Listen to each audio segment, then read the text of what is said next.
Bueno, buenos días a todas, a todos. Estamos reunidos en esta sesión virtual para hacer la defensa de tesis de Cándida Camerbeck. Están presentes los integrantes del jurado, Alicia Martín, Hernán Morel, y también su directora, Julieta Infantino, y su codirectora, Analía Canale. Hoy es martes 21 de noviembre del año 2023, y abrimos así la defensa de tesis de licenciatura en Ciencias Antropológicas de Cándida. Le damos la palabra a ella y nosotros apagamos nuestros micrófonos. Bien, muchísimas gracias, José. Voy a compartir pantalla. A ver, debería... Ahí, si no me equivoco. Se ve, ¿verdad? Sí, sí. Perfecto. Bueno, mi tesis de licenciatura se llama Murga que respira carnaval, o el cómo se hace murga formato uruguayo en la ciudad de Buenos Aires. Mis directoras, como ya dijo Josefina, son, o fueron, o están siendo Julieta Infantino y Analía Canale. Y yo quería hacer una salvedad al principio, que es que esta tesis está dedicada a mi abuelo Carlos Continencia, gracias al cual soy tercera generación de universitarios. Entonces, en estos contextos políticos me parece necesario reivindicar los accesos que el Estado nos da generacionalmente e históricamente. Bien, cuando empecé, o cuando pienso un poco en esto de por qué esta tesis, por qué este tema, viene la pregunta, ¿no?, de por qué murga uruguaya. Soy nacida y criada en Bahía Blanca, salí bailando en una murga porteña toda mi adolescencia, y cuando me mudé a la capital argentina no encontré colectivo murguero que me contenga. Básicamente me pasó que a todo ensayo que me acerqué me fui llorando. Recién ahora que estoy viviendo en Montevideo y estoy empezando a entender el impacto que tiene la competencia en el carnaval, me estoy dando cuenta que el problema, o me di cuenta que el problema es que yo bailo murga porteña como se baila y como se hace en el barrio de Saavedra, y las murgas a las que yo me acerqué en ese momento fueron todas de Boedo. Entonces había algo ahí de que mi forma de baile no era acorde a las murgas a las que me acerqué.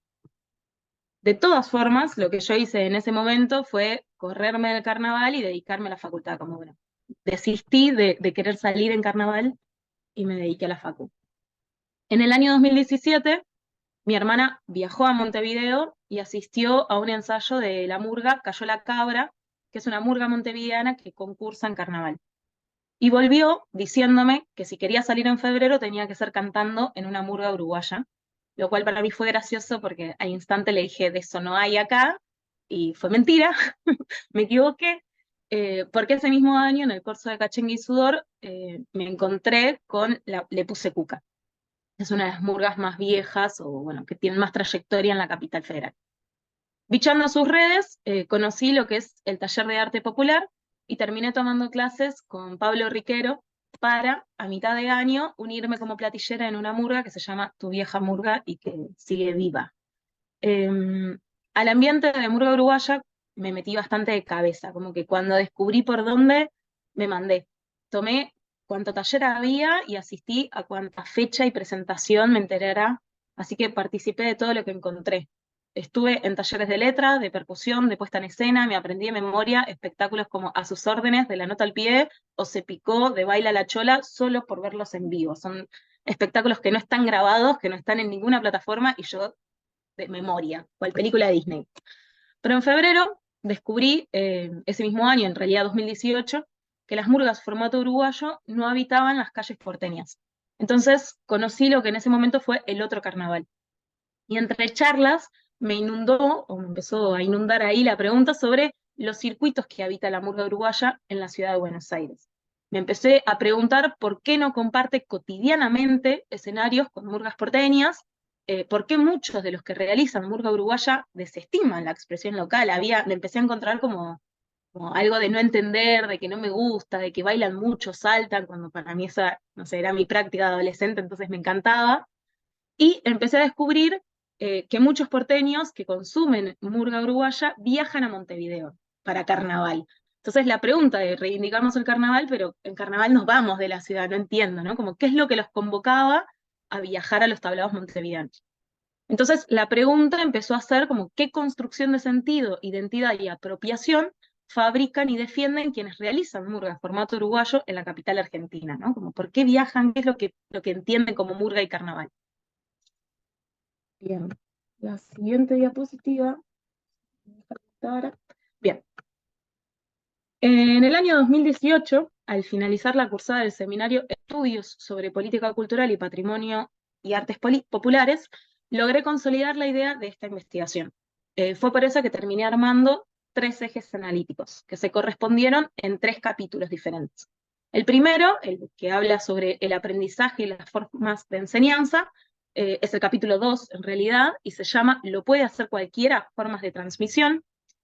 El segundo eje que encontré fue la propuesta escénica que realizan las murgas, lo consolidé en el capítulo 3, que se llama Murga e Identidad, las performances en tensión, y el último eje, que fue el del circuito, justamente, que es como ahí el motorcito que me llevó a toda la investigación, que está plasmado en el capítulo 4, que se llama Carnaval y Ramificación, o cómo la murga transporta el festejo. Nada de esto hubiera sido posible sin, al principio, reponer la historia que hizo posible que yo encontrara el campo tal y como lo encontré cuando lo conocí. De ahí surgió el capítulo Murga Madre, que es el primero, Estado de la Cuestión y breve historización rioplatense sobre la murga y el carnaval. Todo el armado básicamente fue una excusa para reponer mi principal enojo con el campo, que era por qué muchos de quienes realizan murga uruguaya desconocen o desdeñan a la murga argentina. ¿Por qué las murgas de formato uruguayo no se presentan en corsos o festejos públicos y accesibles a todo el mundo? ¿Y por qué no brotan de la calle como sí pasa con las murgas porteñas? Como, ¿dónde están? ¿Dónde se presentan? ¿Por qué no las veo ensayando? Esas eran mis preguntas al principio, ¿no? Después con la investigación pude ir como resignificando, calmando un poco el enojo, digamos.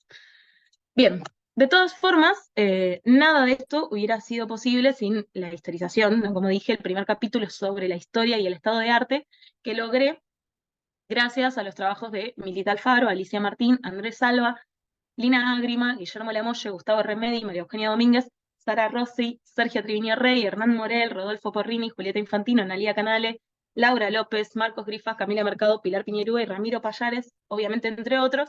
Pero bueno, todas estas investigaciones, tanto de Montevideo y Uruguay como de Buenos Aires y conurbano, y de diferentes expresiones como el candombe, el circo, la murga uruguaya, la murga porteña, me facilitaron empezar a entender cuáles eran las redes entre las murgas porteñas y las murgas uruguayas, entender también que la historia del mundo es la historia de la fiesta, poder prestar atención no solo a lo que se dice, sino también a cómo y con qué recursos para poder terminar examinando la murga no solo desde la festividad. Entonces, mientras a mí lo que más me enojaba era dónde se presentaban, como si ahí se expresara todo, la historización me obligó a abrir el campo y a entender que la respuesta a mi enojo o a mi motor no la iba a encontrar solo mirando los cursos. Por esto es que comencé haciendo trabajo de campo en los lugares a los que primero tuve acceso, que fueron las escuelas e instituciones de enseñanza. Bien. Tras ir durante varios meses en el año 2019 y durante la pandemia entrevistar tanto a talleristas como a participantes, para este eje caractericé a las 2 principales instituciones que propagan el género: la Escuela de Música del Río de la Plata y al Taller de Arte Popular, que se conoce como TAP. Ambos espacios inculcan talleres de murga, que serían encuentros semanales de un grupo de personas con un tallerista, que es como alguien que sabe o que tiene una trayectoria, donde la prioridad es la incorporación del lenguaje murguista, tanto desde la composición como desde la interpretación. Mediante distintas instancias y juegos se socializa la expresión por fuera de su ámbito tradicional, lo que implica una pedagogía explícita y una intención concreta. De este tipo de espacios o de talleres hay múltiples ejemplos en la historia rioplatense sobre diferentes expresiones culturales, tanto en Buenos Aires con el Circo Criollo sobre circo o con el Centro Cultural Rojas sobre murga porteña, como en Montevideo lo que se llama el Encuentro de Murga Joven o el TUM, que es el Taller Uruguayo de Música Popular, ¿no? Como que son espacios que imparten talleres sobre estas culturas populares. La cuestión es que acá empecé a observar cómo las concepciones de la murga, su definición y su funcionalidad varían según la nacionalidad e historia personal de los sujetos que la convocan e impulsan. Mientras que el primer espacio fue fundado en 2004 por migrantes exiliados de la última dictadura uruguaya, la Escuela de Música del Río de la Plata, el TAP fue ideado en el año 2017 por un argentino que conoció la murga mediante CDs y que comenzó a realizarla mientras estudiaba música contemporánea. Estos espacios, ambos de gestión privada, comprenden a la murga desde diferentes perspectivas. Mientras que el primero construye legitimidad en función de la nacionalidad uruguaya, tiene un fuerte interés en ser fuente de trabajo para uruguayos migrantes, reivindicar el sonido y la forma clásica de hacer murga, que sería la de los 80, podemos pensar en ejemplos como Araca Lacana o Falta de Resto, siempre que sean murgas de varones. Al caracterizar estas prácticas, la Escuela de Música del Río de la Plata reivindica lo que es el respeto por el género. Esta palabra o esta idea está todo el tiempo en los espacios. Por hacerlo, ellos dicen, como de forma más profesional, o justamente por buscar viajar para presentarse a Uruguay. Hay mucha validación en función de qué figuras uruguayas dan talleres en la escuela o en qué escenarios de Uruguay se han presentado sus talleres. Entonces, una murga característica de esta institución, que se llama Payases de Overol, consolida dos elencos diferentes. Esto es bastante extraño, porque serían dos grupos de personas que presentan diferentes cosas, pero bajo el mismo nombre. Esto no sucede con las murgas en general. O sea, es el único caso registrado. Fernando, que es director de la escuela y también de esta murga, uno de los directores, porque en realidad son dos, me dijo en una entrevista que para él este formato era más preciso a la capital argentina, porque justamente para él presentar una murga a nivel montevideano era casi imposible, principalmente porque muy poca gente está dispuesta a dedicar tantas horas. Lo que a mí me llamó la atención de esta murga fue la relación casi constante que tiene con la actividad uruguaya, justamente. En el año 2020 participaron en el concurso de Carnaval de Fray Bentos, que es una ciudad del interior uruguayo, y en el Carnaval montevideano dentro de lo que es el circuito alternativo, ¿no? O sea, decidieron hacer carnaval en Uruguay. Bien, por otro lado, el TAP se instituye desde otra lógica, el Taller de Arte Popular. Si bien su impulsor es Bruno, que intentó concursar en Montevideo junto a su murga que se llama La Rara Ira, y que se llamaba, y que en la actualidad dirige a La Mojigata, que es una murga montevideana, la propuesta de la escuela es más bien desprejuiciada. No se construye un discurso sobre el respeto hacia el género. Y esto se ampara en las prácticas de las murgas jóvenes de Montevideo. Que eso acá es interesante porque hay una distinción entre lo que es la murga, o así se caracteriza, así se denomina, y la murga joven. Esto se profundiza mejor en la tesis, pero la murga vendría a ser la murga clásica, aquella que tiene más una postura política, que viene de los 80, de los 90, después de las dictaduras, reivindica políticamente, ¿no? Un discurso bien claro, mientras que la murga joven es aquella que se burla de esa forma del género.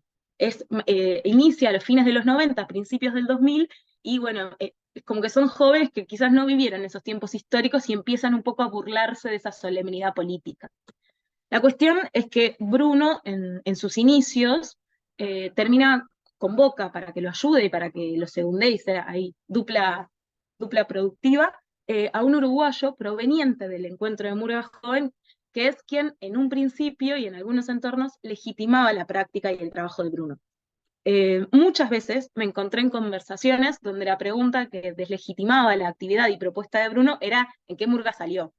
Lo mismo pasaba con Agustín, que es un docente de percusión argentino, que enseña bases de batería de murga uruguaya, y como nunca salió en una murga en Uruguay, la pregunta era, bueno, ¿por qué? ¿Por qué da clases de batería de murga uruguaya si nunca salió? Nuevamente, estos dos ejemplos reflejan cómo lo que brinda legitimidad en algunos entornos es la nacionalidad o la actividad realizada en Uruguay, como si la expresión no se pudiera aprender por fuera del territorio uruguayo. Otra característica particular del TAP es su apuesta por la idea de construir una suerte de club de murgas, o básicamente como un espacio de encuentros. Lo desarrollé más en el último capítulo y en un ratito lo voy a desarrollar, pero el TAP es un espacio que no solo se caracteriza por dar talleres de murga, sino que también por ser un espacio que promueve las fechas compartidas, intentando deslegitimar la competencia entre los conjuntos o validando todas las formas de hacer murga uruguaya. En esta línea, Matías, que es este uruguayo proveniente de murga joven, me dijo, murga es lo que vos quieras que sea murga, porque tener ganas de hacer y decir es lo que te lleva bajo este formato. Bien, en este capítulo desarrollé, mediante la caracterización de los espacios, el concepto de hábitos y de gusto natural que propone Bourdieu, La pregunta sobre cómo se adquiere la cultura termina respondiendo o anticipando cómo se la define y cómo se la defiende. La forma en que las diferentes personas conocieron la murga hace a las estructuras del sentir que propone Williams. Haberla naturalizado por escucharla en tablados, radios y programas desde que son chicos, como es el caso de Fernando o de Matías, no es lo mismo que el hecho de que sea un recuerdo memorable y puntual de un momento en el que pudieron viajar a Uruguay, como es el caso de Joaquín, que es uno de mis entrevistados, argentinos, o asistir a un teatro, como me contó Romina, que es otra de mis entrevistadas argentinas. Esto también refleja la posición socioeconómica de los sujetos que se acercan. El acercamiento termina influenciando a la tradición selectiva, como propone Williams, o a las posibles brechas intertextuales, como desarrollan Brix y Bauman, ya que profundizan o minimizan las actividades murgueras de la capital argentina respecto a Uruguay. De esta forma es que se demuestra la idea de que hay diferentes estructuras de la experiencia, las cuales involucran nuevos quiebres, nuevas contradicciones y nuevas mutaciones sociales. Bien, para el siguiente eje o capítulo, registré múltiples presentaciones de murgas y acá amplié la observación de los ensayos. Así que asistí a ensayos de murgas, esta vez sin talleristas, ¿no? Obviamente, con la pandemia mediante, aproveché a entrevistar y profundizar sobre propuestas que ya había registrado. Para esta parte, entendí desde el principio que mi intención era conceptualizar a la murga como género complejo. Acá, muy inspirada en el análisis que hace Analía Canales sobre la murga porteña. Armé un esquema bastante polarizado o binario, donde armé básicamente dos grupos de murgas. Las de uruguayos o uruguayizadas, las denominé, que serían las más tradicionales, que retoman la murga más clásica, y las de argentines, que serían las más disruptivas o menos respetuosas con lo que tradicionalmente se entiende como murga uruguaya. Las primeras se consolidan en torno a migrantes o hijos de. Integran principalmente a varones, defienden lo que es el sonido, los ensayos son abiertos, suele haber alcohol, acceder es simplemente saber dónde y a qué hora, y una cae sin problema. Cantan clásicos, lo hacen en ferias o en la calle, participan de concursos, tanto en Argentina, que uno solo en Mar del Plata, como viajan a Montevideo, a Uruguay en realidad, para participar de los concursos del interior. Construyen su legitimidad en torno a las prácticas uruguayas, y son nostalgiosas, cantan lo que cantaban sus padres y te cuentan poéticamente que pasaron de chicos, hay toda una épica en sus discursos preciosos. Las segundas, que serían las murgas de argentines, integran mujeres, ¿no? En general son mixtas, generalmente las mujeres están en una multiplicidad de roles, no solo se quedan como sobreprimas, como puede llegar a pasar en las murgas de uruguayos, las sobreprimas es la voz más aguda, entonces en general es difícil conseguir varones que canten en ese rango. Las murgas de argentines se inspiran en diversas disciplinas, como pueden ser el circo, el clown, el teatro, la música, la percusión, es como que aprenden o traen herramientas desde otros géneros. Los ensayos son más bien cerrados e íntimos. Acá siempre para poder asistir tuve que pedir permiso, explicar, como hay toda una charla mediante y no simplemente caer, no era imposible caer porque sí.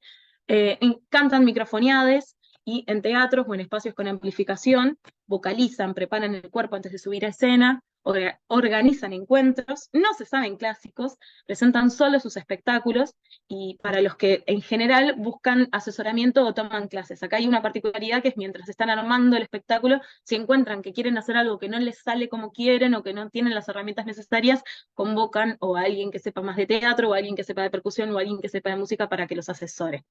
Y su legitimidad la construyen los integrantes presentes y del pasado. Hay varias murgas que ya tienen una trayectoria en el tiempo, entonces cuando van a sacar un nuevo espectáculo lo que hacen es convocar a viejos integrantes como para testear a ver si el humor de la murga sigue siendo el mismo, o si el uso de la ironía, si como la identidad del colectivo sigue intacta.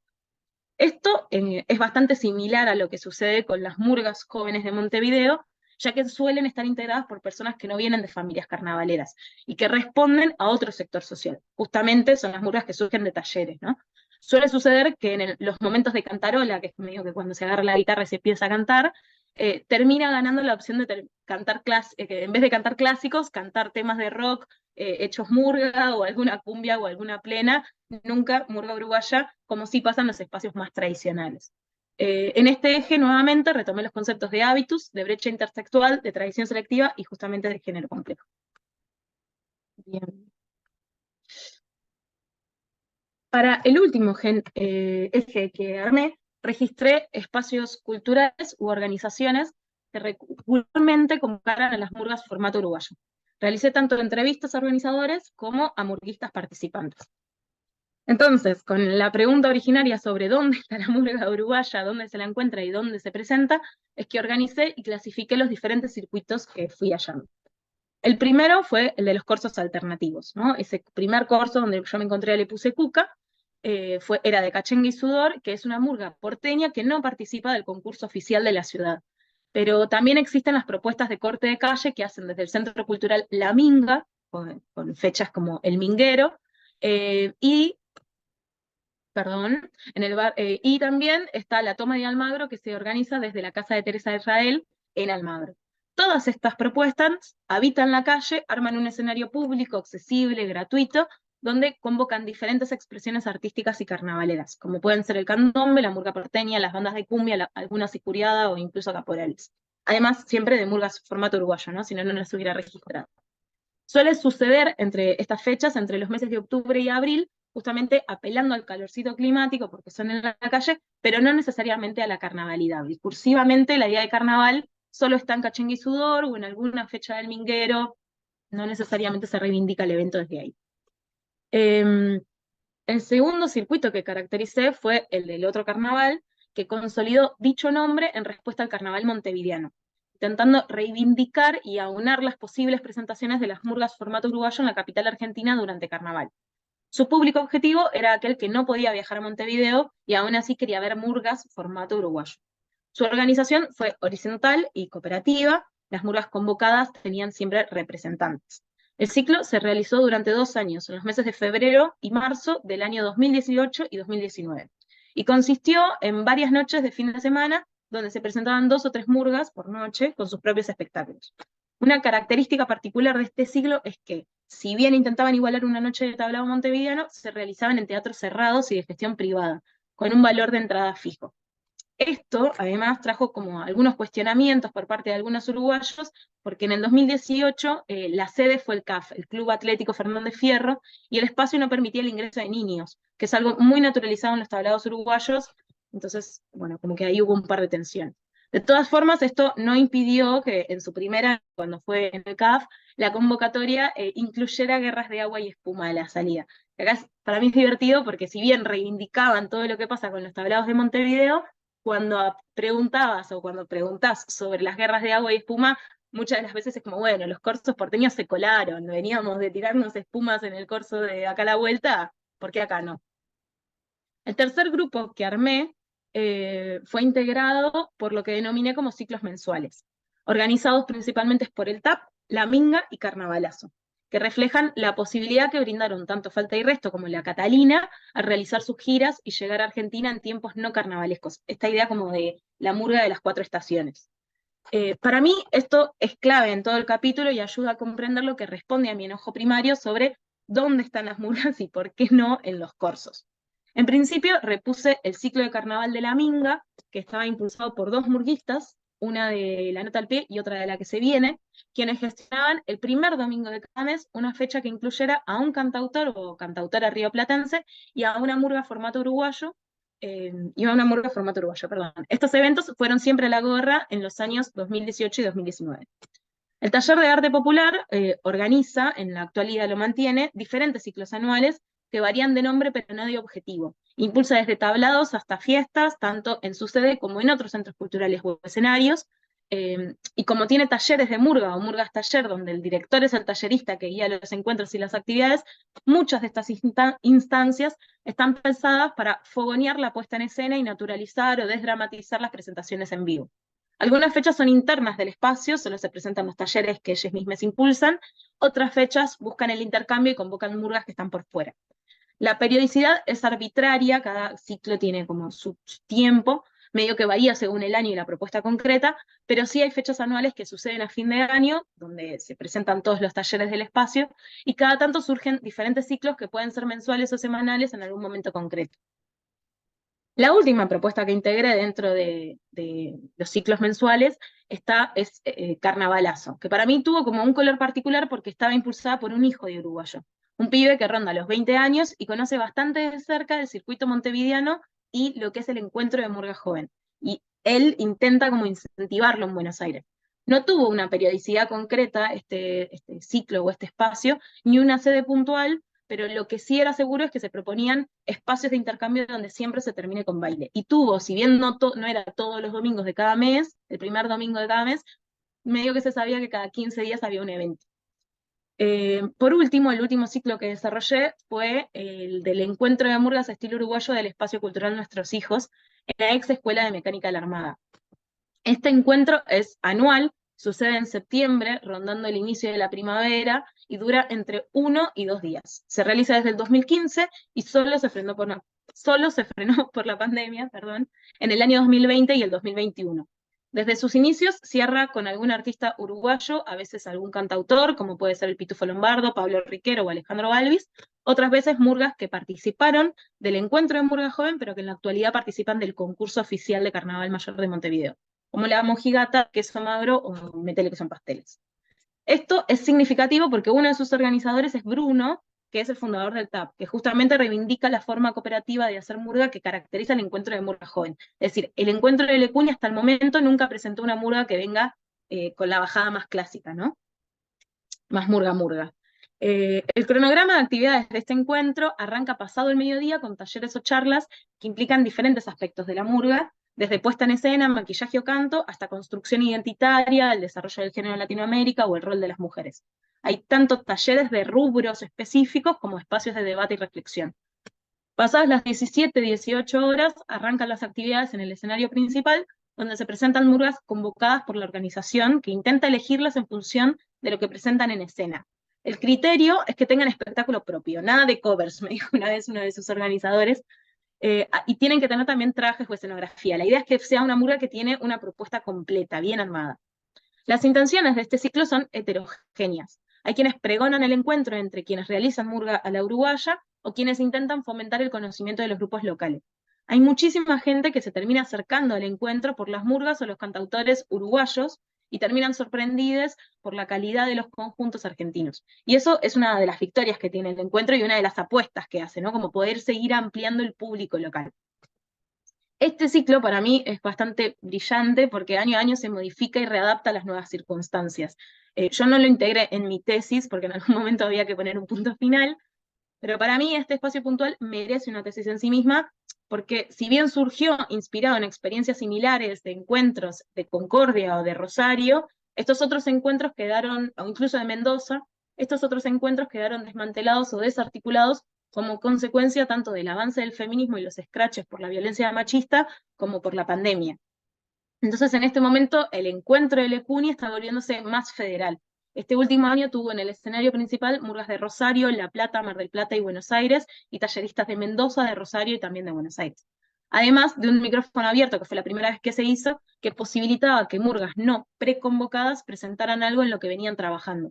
Esto para mí es interesante porque abre como una línea de investigación novedosa que posibilita indagar en el avance y las transformaciones del género en todo el país a partir de analizar todos esos encuentros regionales que se van gestando. Bien, con la observación e indagación de todos estos ciclos, que obviamente dejan por fuera muchas presentaciones que las murgas tienen en la ciudad de Buenos Aires, encontré diferentes relaciones con el Estado. Están quienes se organizan de forma privada e intentan oponerse o no participar en los espacios carnavalescos que el Estado propone, como los cursos autogestivos, y también están quienes se meten en su centro y proponen un encuentro anual en un espacio estatal. A mí, el descubrimiento y el análisis de todos estos espacios me hizo comprender que la carnavalidad quizás no tiene tanto que ver con la fecha que marca el calendario, ¿no? Con febrero, el calor y la posibilidad de tirarnos agua. En esta línea, los aportes de Gonzalo Iparraguirre me ayudaron a comprender cuándo es que las historizaciones cobran fuerza, necesidad y obligación. Todas las relaciones humanas son necesariamente espaciales porque existen y devienen en la materialidad del cuerpo, dice él. Y esto se inscribe en discursos y prácticas que disputan el poder y la hegemonía y que construyen territorios llenos de significaciones. Mi intención en este capítulo fue retomar aquellos eventos que buscan y proponen la regularidad y la repetición cíclica, aunque no siempre la logren, para pensar cómo se construye la carnavalidad en espacios y tiempos que no son los que necesariamente marca el calendario. Si bien el juego festivo y carnavalesco debería oponerse a toda perpetuación y reglamentación, como describe Mijail Bakhtin cuando habla de la etapa medieval europea, En nuestro caso rioplatense, la organización social fuertemente ligada a la conformación de los estados nacionales es la que regula la fiesta, el ocio y el disfrute. Sin duda, al momento de estudiar y analizar los festejos, para mí fue necesario ubicar y observar el rol de los estados, y para eso los aportes de Milita Alfaro y de Alicia Martín me ayudaron, ¿no? Como estuvieron ahí. Además, encontré necesario no perder el foco de que el carnaval, como expresión de la cultura popular, en tanto revela las fisuras del sistema, es el límite de lo decible de la cultura hegemónica, es como el terreno para las transformaciones sociales. Observar dónde se presenta y cómo arma lo que se presenta me brindó herramientas para entender también los movimientos de la sociedad o de ese sector. Bien, en esta línea, Néstor García Catlini sostiene que en la asociación de las comunicaciones masivas y la industria cultural se encuentran los nuevos procesos de producción y circulación de la cultura que corresponden a nuevas formas de apropiación y disfrute. De esta forma es que se posibilitan nuevas sensibilidades y se construyen nuevas formas de sociabilidad mediante las cuales los sujetos enfrentan la heterogeneidad simbólica y la inabarcabilidad de las ciudades. Jesús Martín Barbero también sostiene que los medios de comunicación conforman lo público e impulsan la discontinuidad como hábito perceptivo dominante. Para mí esto es interesante también traerlo en este momento histórico, después de lo del domingo. Estos análisis, que mucho aportan al momento de reflexionar sobre el carnaval montevideano, se permeabilizan al llegar al campo. Así como en el otro carnaval las guerras de agua y espuma fueron inesperadas por los organizadores y para quienes participábamos del ciclo se convirtieron en la reivindicación de dichos encuentros, se vuelve necesario preguntarnos sobre cuáles son las formas de participación de la murga formato uruguayo. Guillermo Lamolle, en esta línea, parte de la idea de que las formas de participación cambian con el tiempo, pero subsisten a las regulaciones estatales. Así como en Montevideo los vecinos asisten a los ensayos de las murgas que les gustan y se comprometen de distintas maneras con los conjuntos, en Buenos Aires se realizan talleres, encuentros y presentaciones donde la audiencia define qué agrupaciones o qué espacios poseen más amparo y reivindicación en función de cuántas invitaciones tienen los colectivos o qué convocatoria logran construir. Pensar la carnavalidad ligada a la murga, separada del verano y de febrero, amerita comprender la relación que hay entre tiempo y espacio, lo que está gestando, lo que se está gestando en realidad, en el crecimiento de la murga con formato uruguayo en la ciudad de Buenos Aires. Este territorio, ¿no?, que hallé cargado de significaciones, contempla múltiples perspectivas o visiones y formas de comprender la murga. La pregunta sobre qué es una murga es un debate enorme con diversas respuestas que yo estuve intentando resolver con esta tesis en esta. Bien, mediante esta investigación, mi objetivo principal era comprender cómo las murgas estilo uruguayo, porque así se autodefinen, construyen identidad y carnavalidad. ¿Qué espacios habitan, cómo se definen y cómo caracterizan al género? En el primer capítulo historicé y profundicé en cómo es que la murga, o si es que la murga, se encuentra fuera del carnaval. En el segundo comprendí que la cultura y el aprendizaje son la apuesta de proyección al futuro. En el tercero desarrollé el anclaje situado e histórico de las propuestas artísticas murgueras. Y en el último entendí que la murga es como una gran embajadora de la fiesta, lo podemos pensar desde ahí. Bien. Cuando yo empecé a escribir esta tesis, lo hice desde mi departamento en la ciudad de Buenos Aires. El tercer capítulo lo escribí en casas de amigas rosarinas, y el último lo escribí desde mi cuarto en Montevideo, que está aquí. Tengo muchísimas preguntas que me siguen motorizando, desde cómo se arman y qué valor tienen los encuentros de murgas, como comenté hace un ratito, hasta qué peso posee en las transformaciones del género la profesionalización o el tecnicismo de lo popular. También para mí pesa fuerte el rol y la participación que las mujeres tenemos en las murgas. Ahí por suerte hay una investigadora que es Antonella Pachina que está como ahondando en eso. Y lo que últimamente también me viene pesando, que es el sentir migrante, que siento que es algo que yo no desarrollé mucho en la tesis, si bien lo fui mencionando, justamente porque en mis observaciones, al entrevistar o al habitar determinados espacios de migrantes uruguayos, había un sentir que me generaba mucha extrañeza. Y ahora que soy una argentina que está viviendo en Uruguay, de repente me empiezan a interpelar esos sentires, y hay algo que me sigue picando, como, bueno, ¿qué es lo que pasa con la migración? Por suerte, para finalizar ya, tengo muchos amigos, amigas y amores a los que estoy profundamente agradecida por haber podido realizar este trabajo, y un Estado que estuvo presente cada vez que lo necesité, garantizándome tanto educación. Desde que soy muy chiquita, yo siempre me eduqué en educación pública, por lo que sé y estoy segura de que voy a poder con lo que sea que venga. Y también estoy profundamente agradecida a las y los docentes que me acompañaron en toda mi trayectoria educativa, en especial a mis directoras, Julieta y Analía, que supieron ser sumamente amorosas y muy desafiantes, así que estoy muy agradecida. Por último, dejo esta fotito de Camilo López, que es un gran amigo montevideano, que me gustó un poco con la frase, que es la frase final que yo puse en mi tesis, esta canción de la mojigata que dice que nos cambie el tiempo por fuera y por dentro hasta que llegue nuestro último aliento, que no traiga dudas de esas que sacudan nuestro porvenir, que soplen el viento una voz sincera que nos diga no todo está bien, que lo nuevo venga y este canto tenga razón de ser. Y me pareció en su momento, me gustaba para el cierre de la tesis, en este momento de nuevo histórico, me parece que mima un poco, sana un poco, incluso con la foto de poder empezar a pensar o poder seguir pensando qué pasa con las niñeces, qué pasa con todo lo que pasa detrás de que una murga se suba a escena, ¿no? Como ahí no se ve una murga en escena, sino que hay un niño siendo ahí al ladito del tablado, siendo mimado por un murguista, con, si se ve de fondo, ahí todo, está todo el público. Entonces, bueno, la complejidad que tiene y la necesidad de poder desenfocar sobre la expresión en sí para pensar todo lo que pasa detrás. Esto es todo. Muchísimas gracias. Bueno, Ay, una vez entonces finalizada la presentación, le vamos a dar la palabra a los integrantes del jurado para que hagan su evaluación y su devolución. No sé quién va a empezar. Alicia. Hernán, ¿quieres empezar? Te voy a hablar al Vos uruguayo. quieras. ¿Quieres empezar tú? Ah, como vos quieras, Alicia, me da lo mismo, ¿eh? Bueno, dale, arranque. Bueno, arranco entonces. Bueno, Cándida, ¿qué decirte? En principio, felicitaciones por el trabajo realizado, por haber llegado hasta aquí, por todo el esfuerzo y mencionar la alegría también de tener una tesis sobre estos temas, ¿no? Sobre carnaval, sobre murga, sobre cultura popular, que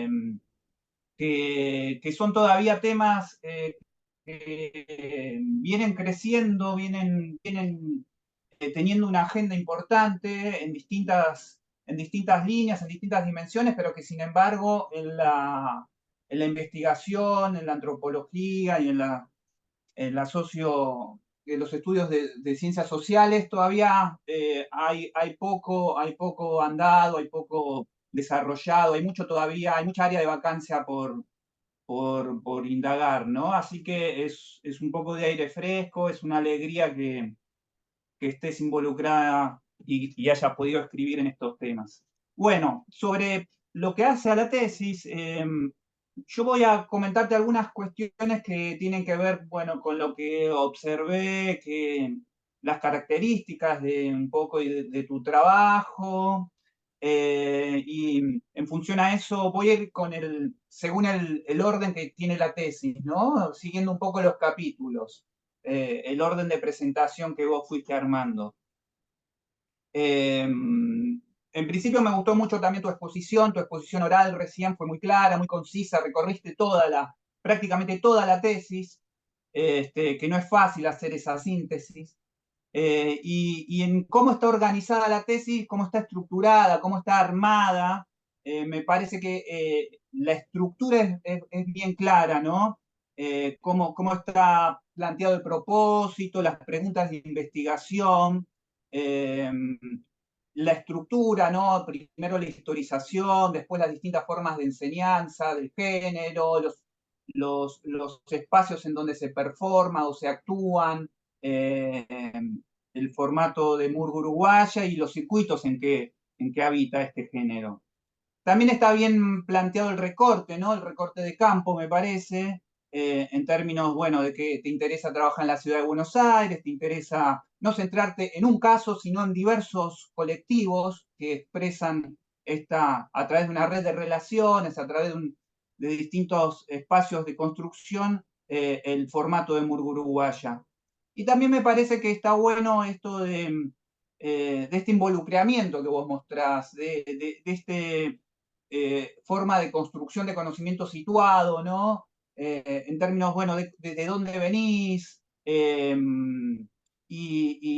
toda tu inquietud, toda tu pasión, podríamos decir, en términos de que venís como una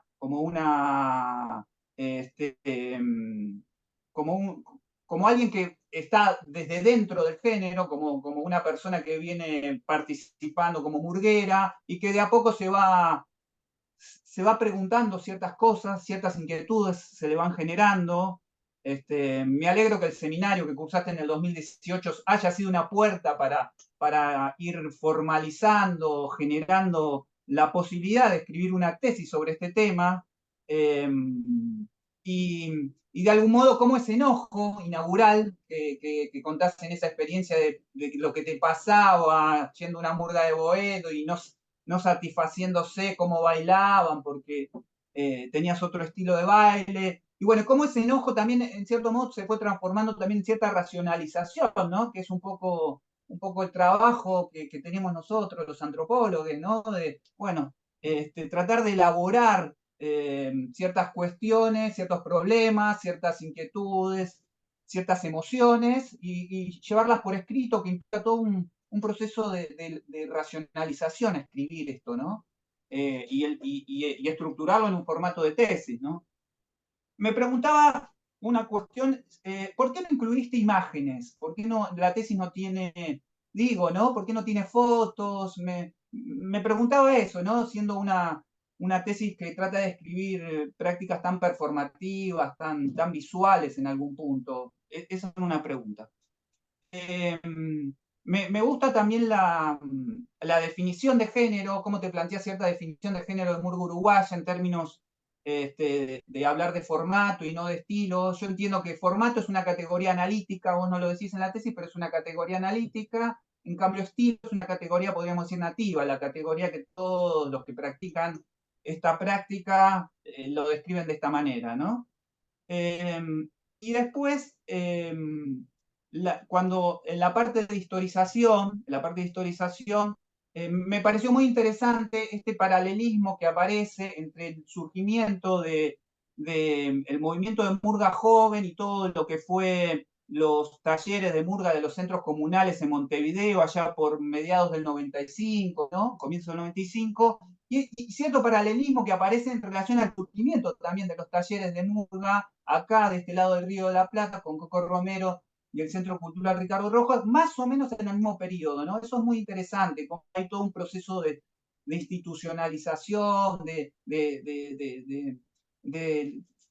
formación de ciertas herramientas didácticas para la adquisición de estos géneros populares por parte de otros sectores que ya no son tan por ahí populares, más de clase media, y que está operando tanto de un lado como del otro del Río de la Plata, ¿no? Eso me pareció como un dato interesante. Y cómo vos lo elaborás después eso con ciertas categorías teóricas, en este caso de Bourdieu, ¿no? De una diferenciación de formas de adquisición de estas artes, sea a partir de una transmisión temprana, precoz, versus una adquisición más didáctica, más metódica, que implica el aprendizaje a través de talleres, ¿no? Y en ámbitos institucionalizados.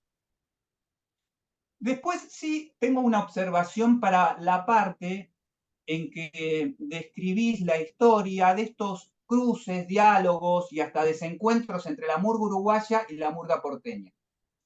Y te voy a contar un poco a qué me refiero. Voy a tomar un poquito de tiempito acá, ¿sí? Porque yo creo que esa relación entre el carnaval porteño y la participación o no de las murgas uruguayas en ese circuito oficial amerita historizarlo un poquito más y complejizarlo un poquito más. Y te voy a decir por qué.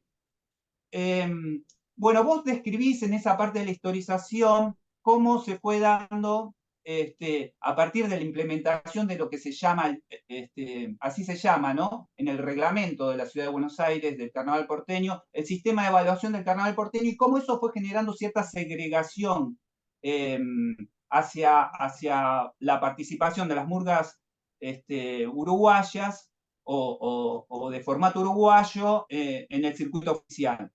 Y yo creo que ahí habría que analizarlo con un poquito más de precisión, ese proceso, ¿no?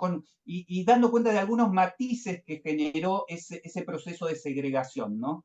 ¿Y a qué me refiero? Bueno, por un lado, en el 97 se crea la ordenanza, la famosa ordenanza 52039, Y algunos años después es que se instaura el sistema de evaluación, se instaura en el 2004. Y ese no fue un proceso lineal. En la tesis por ahí aparece como, no parece tan claro, parece como es casi lo mismo, pero no es tan así. ¿Por qué? Porque lo que se generó, sí, se menciona en la tesis, lo que se generó a partir de la ordenanza es lo que produjo la ordenanza es un crecimiento exponencial de la cantidad de agrupaciones que empezaron a participar del circuito oficial, ¿no? Se pasa de 40 y pico a 100 y pico en muy pocos años, en prácticamente 3 años. ¿Y qué es lo que vino a ocupar el sistema de evaluación? Que lo crearon los mismos burgueros, ¿no? Los mismos burgueros del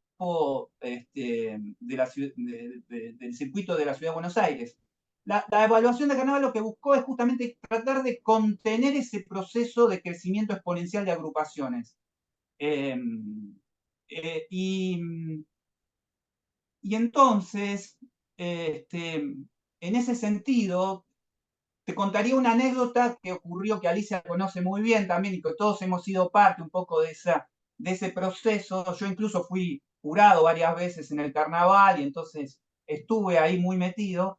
¿Qué es lo que pasó en la primera evaluación que se hizo en la Ciudad de Buenos Aires? Que fue anterior al reglamento del 2004, fue en el 2003. ¿Qué pasó?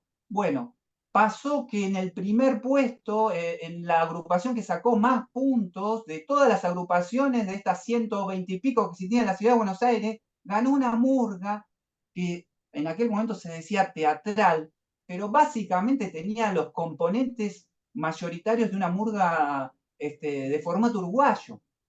Imagínate el revuelo que generó eso en el 2003 entre las 120 murgas de la Ciudad de Buenos Aires. Bueno, después de eso, lo que ocurrió es que al año siguiente se escribió un reglamento y en ese reglamento se estableció cuáles son los géneros originarios, tal como dice el reglamento, originarios de la Ciudad de Buenos Aires. ¿Y qué estableció? Que solamente en el circuito oficial de la Ciudad de Buenos Aires, como murgas invitadas, no como murgas, sino como agrupaciones, que pueden ser grupo de percusión, conjunto de caporales, murgas uruguayas, grupo de candombe, solamente un 7% puede participar del circuito oficial. Del restante, el 93%, quienes pueden participar eran agrupaciones que se consideran originarias, que son agrupaciones centro-murga, agrupación murguera y agrupaciones humorístico-musicales. Eso es lo que define el reglamento, ¿sí? Entonces, en función de esta decisión, es verdad que desde el punto de vista de las murgas uruguayas, ellas consideraron que habían sido expulsadas, ¿no? Expulsadas, como dicen en tu tesis. Sin embargo, en el reglamento lo que dice es que son agrupaciones invitadas, ¿sí? Invitadas y a ocupar ese 7% que te decía. Lo interesante también que a mí me parece que por ahí podría meritar ser contado en esta historia, esta cuestión, es que también hubo agrupaciones híbridas, ¿no? Que vos lo mencionás ahí, pero como que no lo desarrollás. Y me parece que es interesante mencionar esto, porque hubo varias agrupaciones híbridas, entre ellas la más destacada, podríamos decir que la murga de Zulema Barrios, la Redoblona, que tiene componentes, como vos debes conocer, de murga uruguaya y de murga porteña. ¿Y qué es lo que hicieron? Bueno, trataron de disputar dentro de este marco del reglamento oficial la posibilidad de participar del carnaval.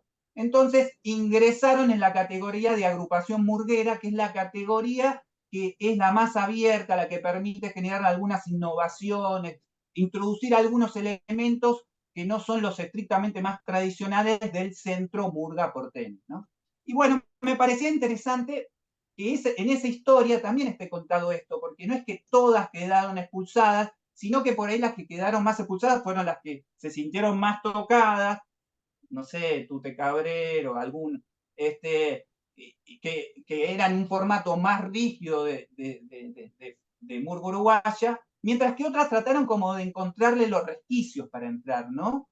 Bueno, ese es un comentario que te quería hacer, porque me parece que en la la narrativa de esta historia, está bueno dar cuenta también de estas complejidades, ¿no?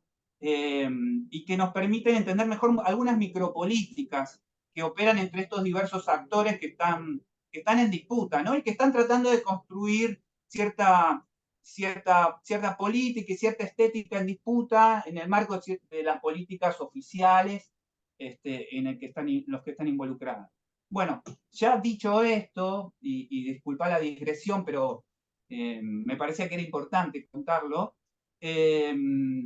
entiendo yo que la tesis como que se funda un poco a partir de esta exclusión que muchas murgas de formato uruguayo percibieron del carnaval oficial, es como que la tesis cuenta, y ese es uno de los principales aportes para mí de tu tesis, cuenta en qué espacios, en qué ámbitos, en qué circuitos empezaron a participar estas murgas que terminaron siendo excluidas de algún modo. Y cómo fueron generando ciertos espacios, cómo fueron creando ciertos ámbitos y circuitos nuevos, ¿no? Con el tiempo, más o menos autónomos a esta política oficial del circuito de Buenos Aires, del carnaval. Y bueno, ahí me pareció muy interesante el capítulo 2, ¿no? En donde contás estos distintos ámbitos institucionales que se crearon, estos dos talleres, cómo cada uno tiene características distintas, y las tensiones que cada taller por ahí implica, que recién contabas muy bien en función de, bueno, si sus integrantes participaron de alguna presentación en Uruguay o en alguna murga uruguaya, en fin. Después el capítulo 3, en donde contás de algún modo estas diferencias entre las murgas de uruguayes en Argentina, en Buenos Aires, y las murgas de argentines, y cómo eso tiene que ver con ciertas apuestas estéticas que se tejen hacia el interior de cada una más, las uruguayas más tradicionalistas, minimizan las brechas, son como más conservadoras, más tradicionalistas, sí, y las murgas de Argentina es más abiertas, ¿no? Más inclusivas, en donde incluso hay mayor intertextualidad, cruces con otros géneros, y propuestas más feministas, ¿no? Claro que sí, porque es un gran tema el de las murgas más tradicionales uruguayas, prácticamente no hay mujeres, y todo lo que implica, bueno, esta ola verde en el género murguero de formato uruguayo. Y ahí me preguntaba si no hay murgas integradas por argentinos y uruguayos, ¿no? Me aparecía ahí de vuelta la pregunta, que las debe haber, pero bueno, como que no aparecía muy claro eso acá, estaba como más dicotómico, pero debe haber algunas murgas más híbridas. Y también me gustó mucho el último capítulo en donde mapeás, ¿no? Mapeás estos circuitos, estos lugares en que la murga uruguaya está habitando, y ahí describís también un par de circuitos, uno más alternativo independiente, otro más ligado a ámbitos privados, y otro que está más vinculado a un espacio de una política pública. Y bueno, ahí me preguntaba, Cándida, en relación al último circuito de Lecuni, ¿no? Que es interesante, ¿no? Porque la cuestión de los públicos, pensaba ahí, Cándida, porque la apuesta ahí de la organización de este encuentro de murgas en el Lecuni también es ampliar, ¿no? Ampliar los públicos, a que participen de estos eventos un público más general. Porque muchas veces lo que ocurre, ¿no? En estos géneros populares, no solamente en el carnaval, lo podemos ver en el tango, en el teatro, en el circo, es que los públicos son al mismo tiempo los que participan, son murgueros, son tangueros, son teatreros, es como más un público más endogámico, ¿no? Y acá la apuesta es tratar de abrir, de dar a conocer un género por ahí que no es tan conocido, que no tiene tanta posibilidad de participar de otros circuitos comerciales o circuitos culturales, ¿no? Y me parecía interesante esa cuestión del público. Bueno, y ya cerrando, y bueno, felicitándote por el trabajo, bueno, que nos cuentes cuáles son tus proyectos a futuro. Algo decís al final de la tesis, pero bueno, si tenés alguna línea que estás pensando concreta para seguir trabajando.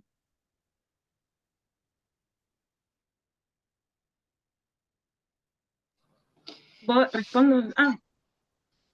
Bueno, gracias, Hernán. Muy completa tu devolución, así que yo voy a ser más breve y como las canas me autorizan, más entrometida posiblemente. Por ejemplo, Cándida me llamó muchísimo la atención y hasta me conmovió todo tu recorrido personal, ¿no? Que hayas estado bailando en Bahía Blanca, donde te criaste. Supongo que esta murga Vía Libre será una de las tantas que creó Tellarini, Guillermo. Sí, claro, encantador personaje, profesor de educación física, y el personaje que se puso el carnaval de Bahía Blanca, una ciudad muy milica, ¿no? Se la puso al hombro. Así que bueno, todo este recorrido tuyo realmente es fantástico y me encantó también esta cosa, creo que tiene más que ver con estas nuevas generaciones de antropólogos, donde definís, bueno, tu opción por usar un género neutro o equiparable, digamos, ¿no? A través del lenguaje. Y donde, como dice Hernán, trabajas esta especie de etnografía situada, ¿no? No es fácil muchas veces, y esto simplemente lo señalo porque ya lo marcó Hernán, poder proyectar y reflexionar sobre la propia experiencia. Es un enorme desafío y realmente creo que lo has logrado, porque la tesis es un aporte enorme a la actualización empírica, digamos, y a la formalización teórica de un campo poco estudiado y en general desestimado como un tema serio, ¿no? Todos los que estudiamos artes populares sabemos que hay que empezar justificando el tema en general, ¿no? Así que bueno, que escribas en neutro me pareció fantástico y que vayas desarrollando tu metodología a lo largo de los capítulos también me pareció fantástico. La tesis está muy bien estructurada, escribís muy bien y para compensar la falta de imágenes que ha señalado acá el jurado Hernán, yo digo, bueno, sobra poesía, ¿no? Que quizás sea lo más definitorio de la murga formato uruguaya. Su enorme vuelo poético y su poder de crítica. Y acá también tengo una anécdota. Hace unos 8 años, compartiendo una mesa en el Museo de la Lengua sobre oralidad y cultura, el gran Horacio González comentó este verso de Pitufo Lombardo, ¿no? Es tan grande el carnaval, es tan grande lo que pasa en carnaval que la tierra se junta con el cielo. Y el tipo estaba emocionado, ¿viste? Y se acordaba los versos de memoria. Un filósofo como él, ¿no? Ni más ni menos. Así que es indudable que, como vos señalás muy bien, hay toda un corrimiento de gusto estético y de elección en sectores medios con formación artística en nuestro país que optan o que se sienten más atraídos por esta murga que tiene un estilo mucho más elaborado en términos teatrales y en términos poéticos, ¿no? De oralidad, digamos. Según Carolina Agrima, en este momento hay en Argentina más de 100 murgas de formato uruguayo. Por supuesto, en general radicadas en las grandes ciudades, ¿no? Rosario, Córdoba, Mendoza, Cava, La Plata, etc. Pero, y acá me parece interesante, vos tenés una tendencia a generar vocabulario, digamos, por eso me parece tan fuerte tu poética. Por ejemplo, esto de la carnavalidad. nunca se me hubiera ocurrido, me parece un gran hallazgo la carnavalidad. Bastín llegó hasta la carnavalización, digamos, pero es otro enfoque. Pero en el tema de formato y estilo, no, digamos, no es murga uruguaya, es murga estilo uruguaya. Y acá Bastín, cuando define género, dice, el género se define por una temática, por una estructura y por un estilo. A mí no me molestaría hablar de murga estilo uruguaya, es más, me parece que técnicamente es como más preciso y más claro. Pero de todas maneras, bueno, lo de formato es un invento tuyo, pero no está mal. Bueno, para hacerla corta, me parece que disipás muchas de las dudas que en realidad son tus dudas. Esta es una tesis escrita a medida, que me parece fantástico, sinceramente te lo digo. Es decir, es una tesis que no te ha pedido ninguna institución y en la que vos volcás prácticamente toda tu vida dedicada a la carnavalidad. Porque si estás bailando desde pequeña y ahora debe ser una señorita de unos 30 años, más de la mitad de tu vida ha transcurrido en este género y en este ambiente. Así que bueno, no mucho más. Hay algunas cosas. Esto quería señalar. Vos hablás de historización. Indudablemente es fundamental, porque en estos géneros populares que que se enseñan folclóricamente, porque ese es el término técnico, se aprenden por imitación y por experiencia, ensayo y error. No hay fuentes escritas, digamos. Entonces, la historización es como un derivado de la historia, pero que no llega a ser historia. Yo en ese caso prefiero hablar de contextualización, contextualización diacrónica, memorias. ¿Por qué? Porque me parece que historizar es hacer historia. Y vos no estás haciendo historia, vos estás haciendo una contextualización. Entonces me parece que el término está demasiado extendido, es un poco forzado, ¿no?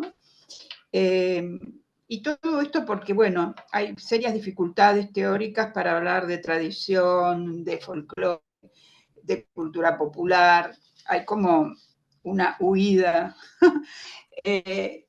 Y digamos, en esta ampliación de la murga formato uruguaya, creo que esto último que señalás ahora a partir de tu propia experiencia como migrante siempre ha sido definitorio. La murga uruguaya representa para la cultura uruguaya prácticamente la línea de teatro popular más dinámica, ¿verdad?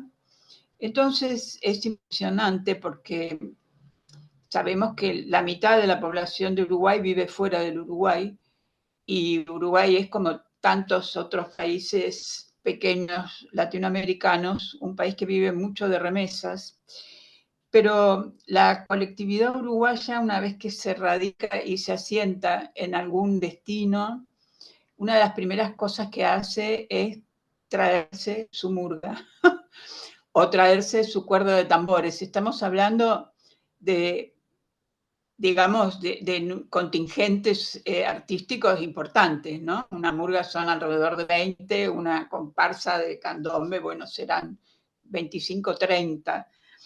Y entonces la profesionalización a la que ha ido llevando la historia, digamos, y la dinámica cultural al carnaval uruguayo hace que desde muy temprano ellos tengan un vínculo con la industria cultural muy poderoso. O sea, las murgas uruguayas graban cassette, después CDs y bueno, y ahora directamente, bueno, videos, desde muy temprano. Y eso hacía que se las conociera, no sé, en Canadá, en España, en Australia. Esa difusión que tiene la murga uruguaya está muy de la mano con el grado de profesionalización y con su ingreso a las industrias culturales. Así que me parece que ahí tenés para el futuro una línea de trabajo respecto de la desterritorialización, mundialización muy interesante, porque así como han explotado las murgas estilo uruguayo acá en Argentina, se está produciendo lo mismo en Chile, en Colombia, en Ecuador. Brasil no, porque hay una cuestión, yo creo que hasta idiomática, de oralidad, ¿verdad? Distinta. Y porque además, bueno, la industria cultural del carnaval la tiene Brasil, eso es indudable. No te voy a hacer preguntas porque ya Hernán preguntó bastante. Así que bueno, felicitaciones, Cándida. Nos veremos la semana que viene en el Congreso de Carnaval de los chilenos. Y estás en un lugar muy interesante para observar todo el proceso de institucionalización de los carnavales, porque justamente Montevideo creó la Cátedra UNESCO de Carnaval, a la que está dirigiendo la historiadora Milita Alfaro. Así que hay como una especie como de circuito que se está armando académico bastante interesante. Y que me parece muy bien que también lo frecuentes, porque en general los académicos uruguayos se distancian enormemente de los campos de estudio. Yo presencié cuando se declaró tema de interés nacional al candombe en el 2003, que en toda la discusión no existió un solo candombero. Es muy frecuente eso en la Academia Uruguaya, son muy elitistas. Así que bueno, adelante Cándida y felicitaciones.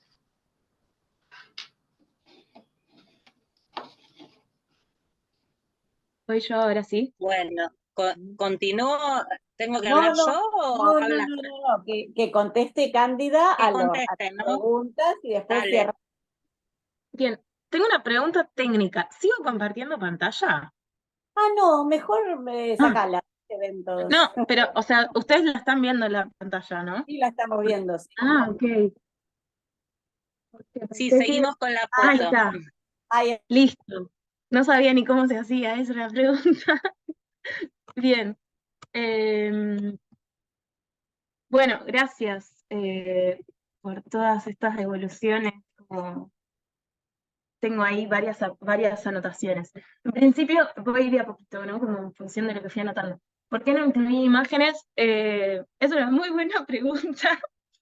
Me pasó que no tenía imágenes propias, como que yo no saco fotos y, y el acceso a las fotos que tenía eran como de murgas, de algunas murgas, y como mi trabajo de campo no fue con un colectivo puntual, sino con múltiples, no sé, me parecía como un poco injusto poner solo fotos de las 2 o 3 murgas a las que por ahí tenía más acceso, o se me sentía más cómoda pidiéndole fotos. Entonces, como que no lo incluí. También me parecía un desafío como poder reponer desde la oralidad o desde la escritura una experiencia que es tan visual, como que fue algo ahí llamativo. También un poco para suplantar eso, en la tesis fui poniendo todos extractos de diferentes canciones, como hice con la presentación en el PowerPoint, como que había algo de eso que me gustaba poder convocarlo desde otro lugar. Bien, eso por un lado. Después lo de el 97, la ordenanza, el 2004 con la evaluación, el proceso que no es lineal, como recontra, gracias. Yo un poco como que me parecía como un poco un viaje ir leyendo cosas sobre eso, ¿no? Como tener una suerte de leer trabajos ajenos y ver cómo se fue construyendo todo eso, y en el medio encontrarme con sujetos concretos que se enojan, como por no sentirse incluidos, que es un debate enorme. Pasa mucho que en algunos espacios donde hay alguien de la Redoblona, ¿no? Esta murga híbrida que mencionaste, Hernán, y los de la Redoblona siempre reivindican el corso y reivindican el carnaval porteño, y es como, es re fácil, como nada, lo habitan y lo defienden, y cuando se encuentran en algunos espacios con murguistas del palo más de la murga uruguaya, como que se arma ahí medio la tensión. es interesante, yo como que decidí no ahondar porque sentía que se me abría como mucho el campo si empezaba a pensar en las agrupaciones más híbridas, pero hay algo como muy definitorio que es que hay muchas murgas uruguayas que no eligen como no concursar en el carnaval oficial de la Ciudad de Buenos Aires porque deberían tener, o está la idea de que tienen que tener desfile. Entonces hay una como que se maneja una distinción entre que la murga uruguaya tiene que ser sí o sí de escenario.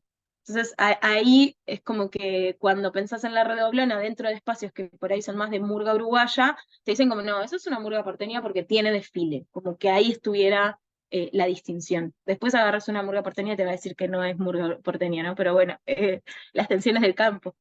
Después, respecto a sobre si hay murgas de argentinas y uruguayes, sí. Yo intenté acá, como que el tercer capítulo, en realidad el primero y el segundo, pero o sea, el segundo capítulo y el tercero me costó como dicotomizar, como que en el tercero principalmente me parecía como que estaba armando dos monstruos muy tajantes y obviamente no son tan así. Hay argentines en las murgas de uruguayos y hay uruguayes en las murgas de argentines. A mí como que yo categoricé así porque me parecía interesante pensar qué población es la que está más cercana, ¿no? En las murgas de uruguayes, la mayoría son o uruguayos o hijos de.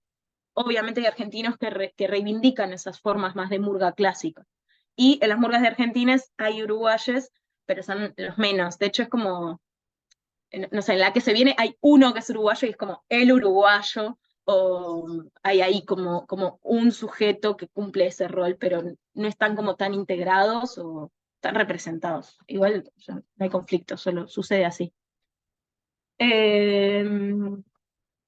Bien, respecto a lo del PUNI y el público, nada, como hay algo ahí de ampliación, como que bien lo dijiste, Hernán, de ampliación de campos, y es súper interesante porque se da como una suerte de contradicción al interior, y de hecho cuando entrevistas a los diferentes sujetos que impulsan el encuentro, que fueron impulsando el encuentro a lo largo de todos estos años, hay incluso contradicciones, mientras que el primer año, que fue en el 2015, y solo hubo 5 murgas, si no me equivoco eran 4 de Buenos Aires y una de Rosario, no sé, llevaron a la tele a hacerles notas, en general intentan que los diarios y las revistas les hagan notas y como que haya gente que caiga al encuentro solo para ver murgas, pero después se empieza a dar también como que la situación de los talleres y de los espacios de reflexión hace que los mismos sujetos vayan, ¿no? Aunque no se suban a escena.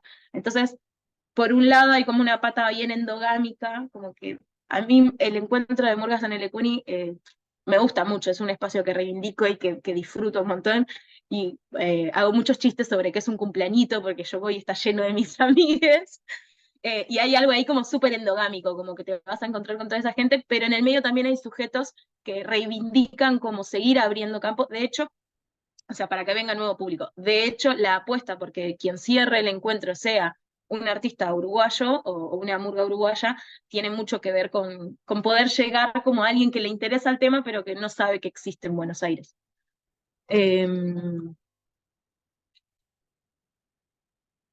Bien, me gusta mucho la marcación que me hizo Alicia sobre esto de la contextualización y no historización. Gracias por esa claridad. Y esto de la desterritorialización, mundialización de la comunidad uruguaya, me gusta también, como pensarlo. Hay un investigador que es Andrés Alba, que él hizo toda una investigación a lo largo de Latinoamérica, hace el año pasado, viajando y conociendo todas las murgas estilo uruguayo o formato uruguayo que no están hechas por uruguayos. O sea, que no son de la diáspora en realidad, porque están las murgas de la diáspora, que serían estos uruguayos que viajan a otro país y hacen su murga, y están las murgas que no son de la diáspora, que serían como otros sujetos no uruguayos que lo hacen. Entonces Andrés está empezando, no, hace rato que viene investigando sobre cuál es el impacto que genera no solo el viaje, digamos, de los uruguayos o la migración de los uruguayos, sino también el impacto que tiene la industria cultural uruguaya, ¿no? Como muchos argentinos, muchas argentinas llegaron a la murga uruguaya por los CDs, como mencionaste hace un ratito, Alicia, o incluso si googlean ahora, ponen en YouTube La Mojigata 2020, van a ver el espectáculo completo grabado. Entonces, hay algo ahí de que una puede llegar al género incluso sin conocer ningún uruguayo, y eso es como algo que hace que tenga tanto impacto y tanta llegada. Y esos creo que son los comentarios que tengo. Después, Hernán, me preguntaste ahí como dónde seguiré. Tengo ahora, como dijo Alicia, me voy la semana que viene a Chile a presentar un trabajo sobre guerras de agua. Como que en el verano estoy viviendo en Montevideo hace un año, y Metele que son pasteles, es una murga formato uruguayo, estilo, o sea, una murga uruguaya, que hacen y reivindican mucho las guerras de agua. Entonces de repente me encontré con esa situación, como que me encontré con muchas situaciones del carnaval uruguayo, como algo muy de la teatralización y muy como del público muy sentado, como que me sorprendió eso, como la murga ahí todo el día, o sea, vas al tablado, estás 3 horas ahí y la gente está sentada tomando mate, y era como, no, en ningún momento se paran y bailan, ¿no? Como, no hay un momento en el que todos nos tiramos agua o espuma o algo, no. Bueno, Metele que son pasteles es una murga que reivindica las guerras de agua, por lo menos durante los ensayos, durante el mes de enero. Entonces de repente encontré como ese gustito más a carnaval conocido, ¿no? Donde hay algo que tirarse.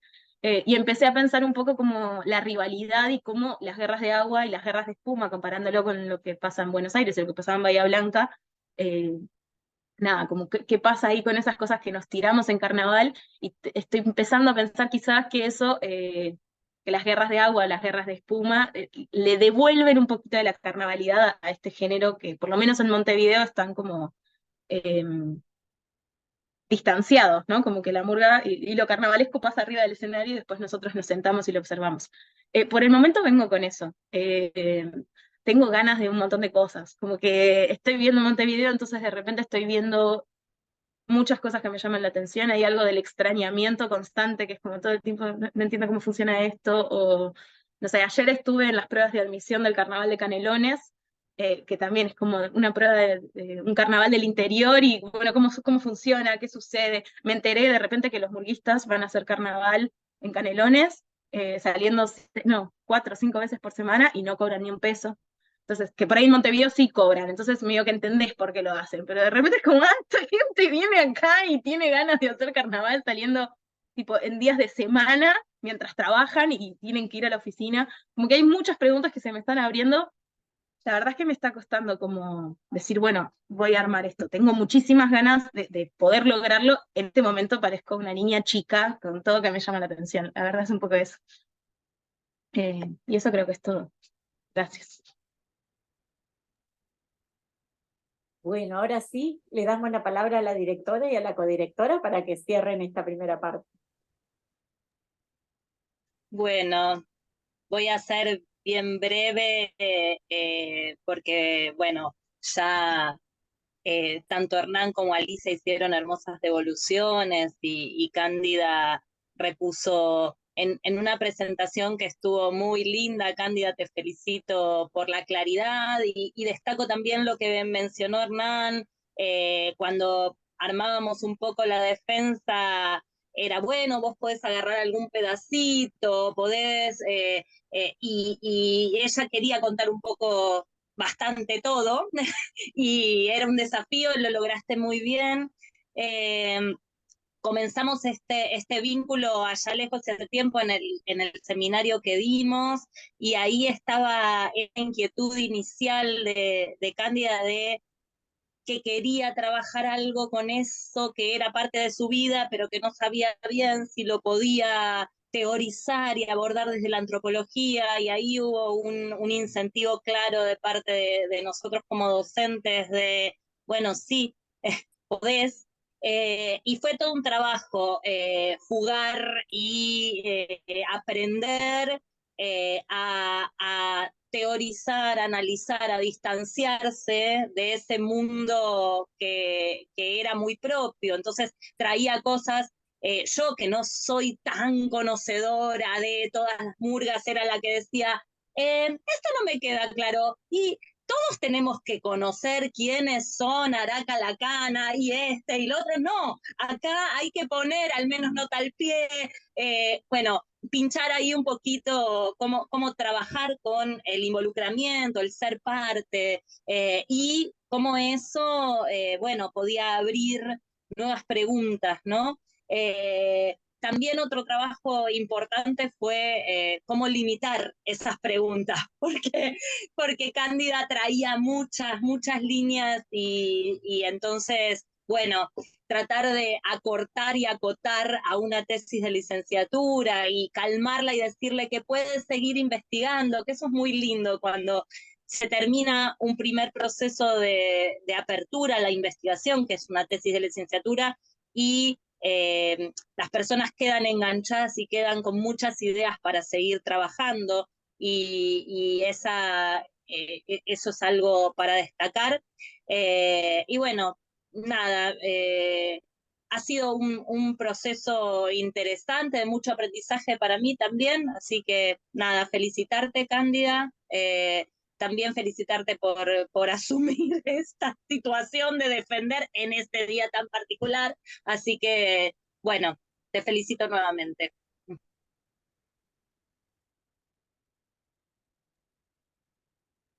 Bueno, Cándida, sí, realmente fue un proceso largo de conocimiento, de adentrarte en esto que es los inicios de una investigación, porque es eso, son los inicios, que seguramente serán una futura carrera.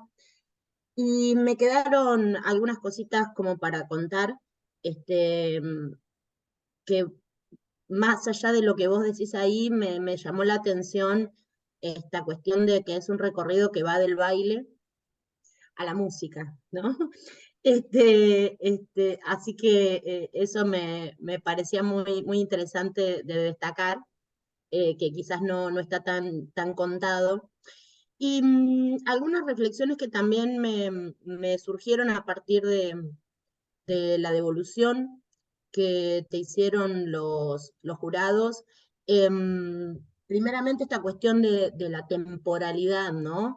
De eso que vos llamás historización, Alicia habla de contextualización, y que creo que quizás es un punto pendiente, que yo lo he visto a lo largo del tiempo, es que como que hay distintas versiones, distintas narrativas acerca de esos momentos de los años 90, de principios de los 2000. Entonces, y que lo hemos charlado, ¿no? En el proceso de escritura, con larguísimas observaciones que yo te hacía contándote también algunas anécdotas. Y sí, creo que quizás es algo que nos debemos los que hemos abordado estos campos, estos ámbitos de la cultura, hacer alguna otra versión un poco más cerrada, o en todo caso presentar todas estas distintas miradas que hay y distintas experiencias narradas acerca de ese proceso que ya lleva muchos años, como sabe Alicia, que es la que más lo ha recorrido, creo, en toda su extensión. Lo de las murgas expulsadas, ¿sí? Que en realidad, por eso, esa es una versión. En realidad yo lo que te trataba de mostrar un poco más es que esto es un juego de fuerzas, ¿no? De tensiones y de quién al fin y al cabo gana el mango de la sartén, en distintos ámbitos, ¿no? Y que creo que eso es lo que vos también pudiste mostrar con respecto a estos últimos años, en ese quizás mundito que parece pequeñito, pero que, como vos terminás mostrando, tiene una red muy importante de relaciones y de vínculos, ¿no? Y no es para nada cerrado ese pequeño mundo. Así que bueno, la verdad eso, felicitarte, agradecerte por esta experiencia que quisiste compartir con nosotras, y bueno, felicitaciones. Gracias.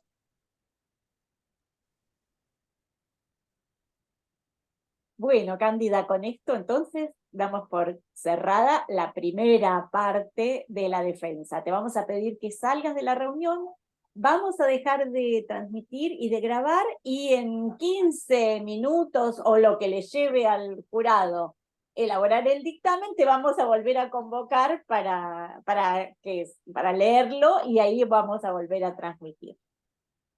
Genial. Bueno, una vez finalizada la deliberación de los integrantes del jurado, entonces le vamos a dar la palabra a la directora Julieta Infantino para que lea el dictamen. Bueno, comienzo a leer. En Buenos Aires, el 21 de noviembre de 2023, a las 9 horas, se reúne el Tribunal de Evaluación de la tesis de María Cándida Kammerbeck. La tesis presenta una adecuada estructuración en 4 capítulos, introducción y conclusiones, que proponen analizar cómo construyen sus identidades quienes participan en la murga formato uruguaya en la ciudad de Buenos Aires y el vínculo de estas agrupaciones con el carnaval porteño. La autora desarrolla los temas sobre la llegada de la murga formato uruguayo a esta ciudad, las propuestas performativas, tanto de la murga formato uruguaya como de las porteñas, cómo se aprende y transporta el festejo y cuáles son los circuitos y escenarios que construyen los propios grupos para exhibir su arte en una escritura coherente. Las referencias bibliográficas conducen el análisis y permiten profundizar el campo de estudio. Es de destacar su gran conocimiento del campo iniciado sistemáticamente en el año 2018 y atravesado por la pandemia del COVID-19, que enriquece y actualiza los estudios sobre artes populares en la ciudad de Buenos Aires. La presentación oral recorrió los puntos principales de la tesis en una exposición clara y profunda, acompañada por una presentación de PowerPoint. Para finalizar, la tesista respondió adecuadamente las preguntas y comentarios de los jurados. Por todo ello, el jurado resuelve calificar la tesis con 10 sobresalientes. Felicitaciones, licenciada. Felicitaciones. Muchísimas gracias. Bueno. Ahora Muchas viene gracias. el momento de los festejos, pero en Montevideo, porque a Juan no. No, claro. Tengo acá 2 esperando ya al ladito mío. Ya están preparados. Buenísimo. Bueno, después, después nos manda Cándida unas fotos del festejo, ya que no vamos a poder estar. Por favor, y algunos chivitos Cándida. uruguayos, sí. También. Genial, les mando. Muchas gracias. Muchas felicitaciones. Bueno. Felicitaciones, Cani. Gracias inmensas a todos. Entonces nos despedimos de quienes están mirando por YouTube y también cerramos esta defensa de tesis.